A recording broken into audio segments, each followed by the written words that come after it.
What comes to your mind when I say the words Walt Disney? To me, Walt Disney is all about warmth. Yes, it is about childhood memories that I still live watching Disney cartoons and animations.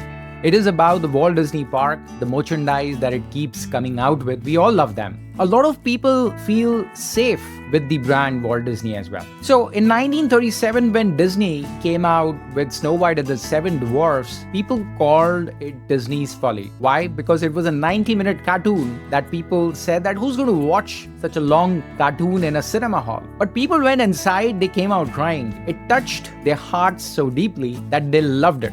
And Disney, what it is today, we all know, right? Even this podcast, which I'm making 90 years later, is an example of it. And 90 years later from today and forever, I'm sure that someone else is going to be talking about Disney, the same passion I'm talking about it today. It was all about yesterday. Even today, I'm going to talk about a few brands that do it meticulously well. They roar Disney's emotion, which makes the brand stand out. Let's start with number one on my list, my favorite, Nike. And I'm sure a lot of people love this brand. Nike is all about belief. So when you go to buy a Nike merchandise, whether that's a shoe, whether that's any gear, it's the feeling and the moment that you feel before purchasing any product that Nike presents you with. As an instance, when you're buying a shoe, a running shoe, it is not about the shoe's specifications and how great the product is. It is about the fear, the anxiety, all the nervousness that you visualize yourself being in wearing the Nike shoe. And obviously you want the shoe to perform, but it's all about those feelings before you buy that product. So when Nike came out with their campaign in 2020, You Cannot Stop Us, it turned out to be for them one of their best talked ads of all time. The campaign actually clips 4,000 sports clips together and presents all those things that a sports person goes through. And we are a sports person at the core of our heart, and the commercial does that very well. So in about 48 hours, this campaign brought in about 50 million views for Nike. Let's talk about another brand now. I will talk about Coca-Cola. Coca-Cola is all about the feeling of togetherness and belongingness. You know how the product is, it's sugary and it gets a lot of bad press about it, but we still consume Coke with the same love we always had for it when we didn't know about all the bad effects that the product may have.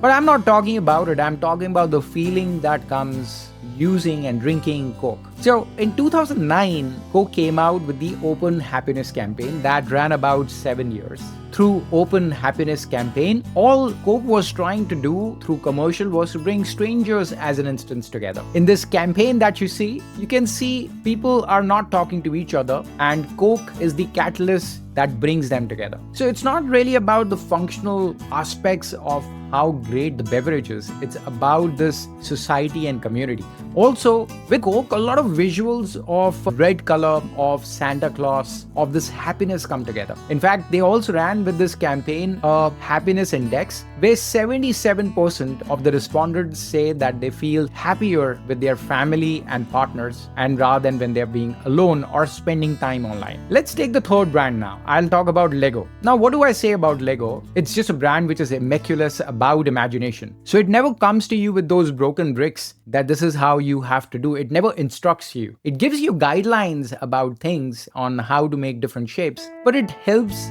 build your imagination. Imagine kids using Lego and how generous the product turns out to be when a child's imagination goes onto another level and they really grow up to become true rock stars. In fact, they came out with the campaign Play is Your Superpower. They tied up with United Nations, and the results of the campaign were fantastically great. So see how these campaigns talk about the feeling of love, about happiness, about togetherness, rather than just talking about the specifics and functional aspects of the product. Now I want to talk about the danger that AI brings, because we listen and hear and talk about AI all the time. The first thing is for you to remember is that you need to use this as a tool. With AI's integration into different activities that we are into today's times, we are now chasing perfection and probably are becoming too mechanical. So yes, it can create great scripts, perfect songs, your best campaign. Everything is about perfection, but perfection is a folly is what I would say. When people call Disney's folly, I would say AI is a folly in that terms because it makes everything look perfect.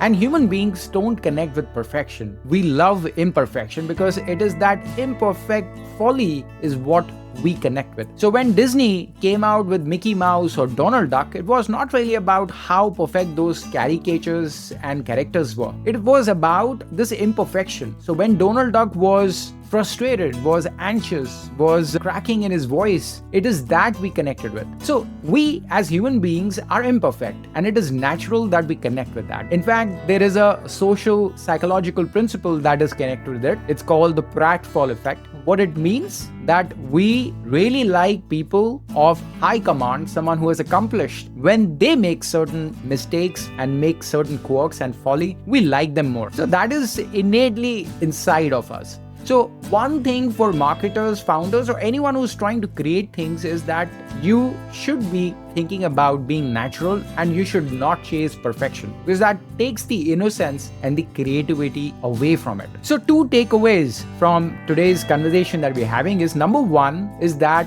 emotion is magic. So Disney created magic with emotions. So they built an entire empire not basis on how great project strategy is, how perfect the Walt Disney parks are. They've used senses to immaculate levels. So that is why great brands become great, because they connect with you deeply through emotions. So emotion is the magic, and data continuously supports that the customers who connect with brands deeply emotionally give 3 times higher customer lifetime value. My second takeaway for you here is that imperfection is the truth. So don't chase perfect things, chase imperfection. So don't make imperfection also a part of your narrative. Let it come naturally, as if like you go out and the weather responds to the way it responds and you respond to it. Let it come naturally into your conversations and to any creative outlet that you have. Because tomorrow's brand may not be this